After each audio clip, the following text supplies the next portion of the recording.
किन्नर चुड़ैल। गोरखपुर नाम का एक गांव हुआ करता था। उस गांव में ज्यादा लोग नहीं रहते। उस गांव में एक गर्भवती विधवा औरत रहती थी। उस औरत का नाम कमला था।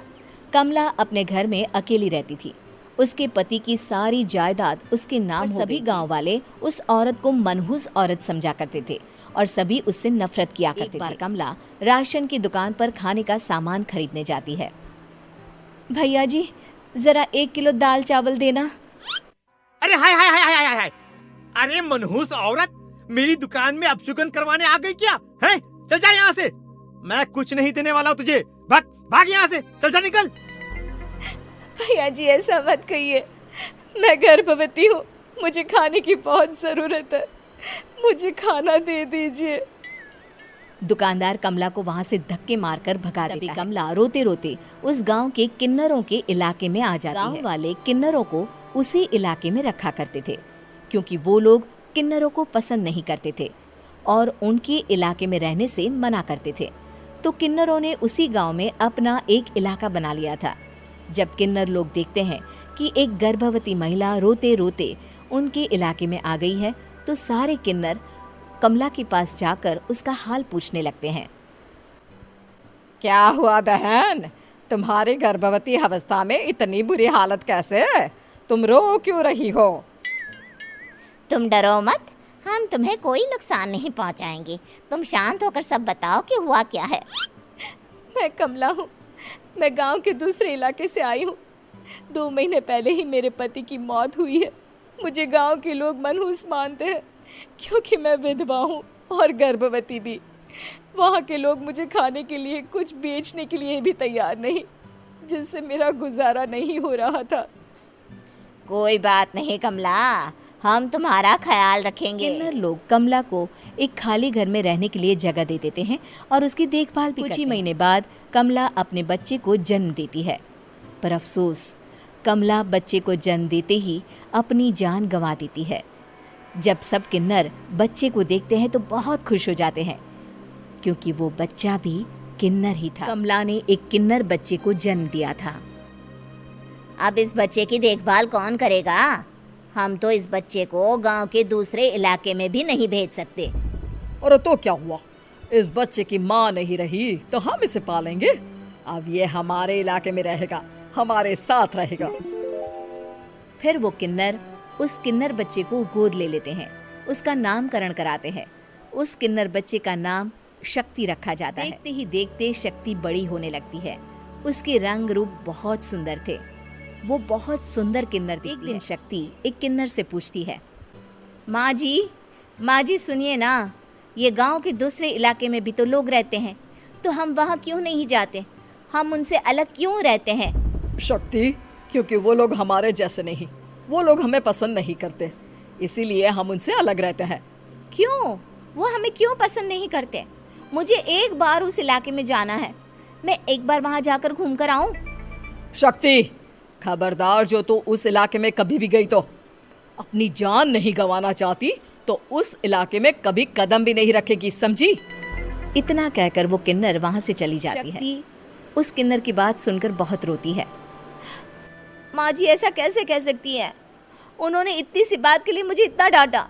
अब तो मैं उस इलाके में जरूर जाऊंगी। फिर एक दिन शक्ति गांव के दूसरे इलाके में चुपके से जाती है। ये लोग तो हमारे जैसे ही इंसान हैं, तो ये हमसे नफरत क्यों करते हैं?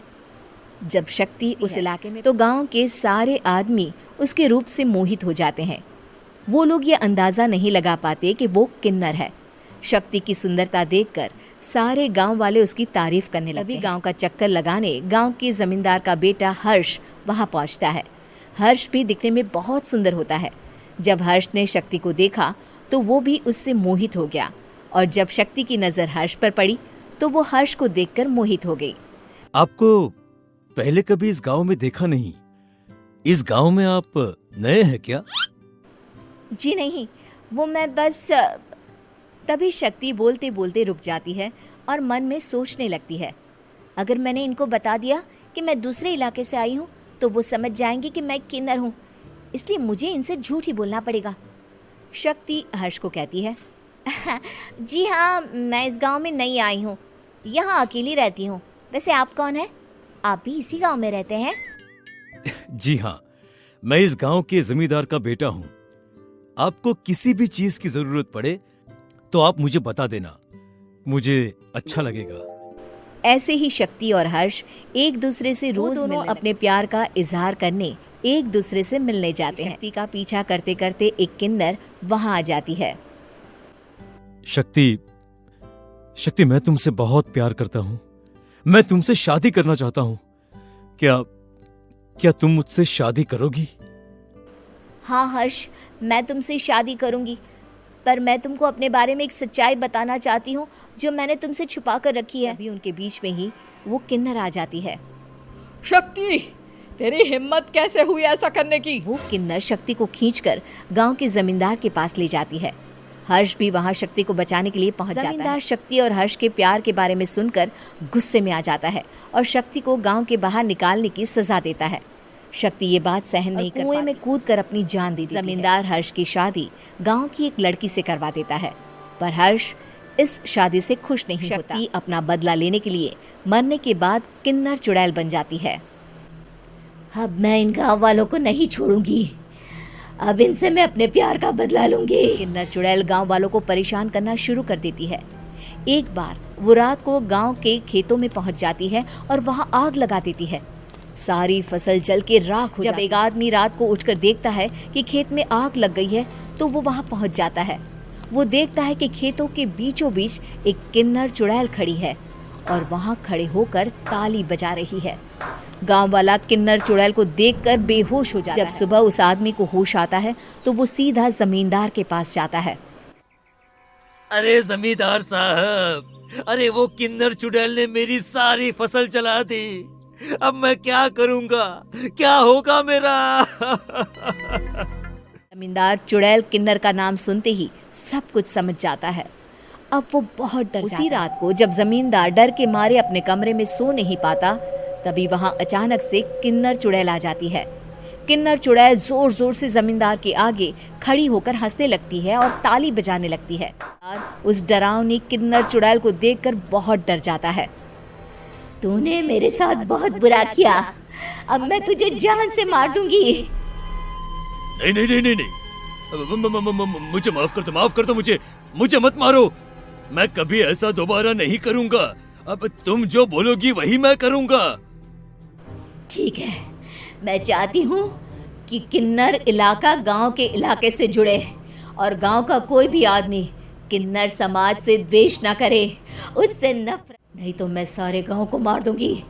और तुम गांव में एक नया कानून बनाओ कि अगर किसी ने भी किन्नर समाज को हानि पहुंचाने की कोशिश भी करी या इनसे भेदभाव करने की भी कोशिश करी तो उनको कड़ी से कड़ी सजा मिलेगी।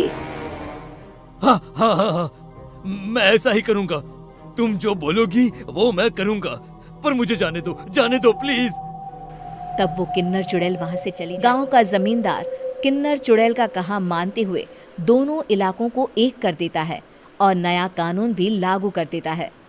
तब से वहां किन्नर समाज और बाकी गांव वाले शांतिपूर्वक रहने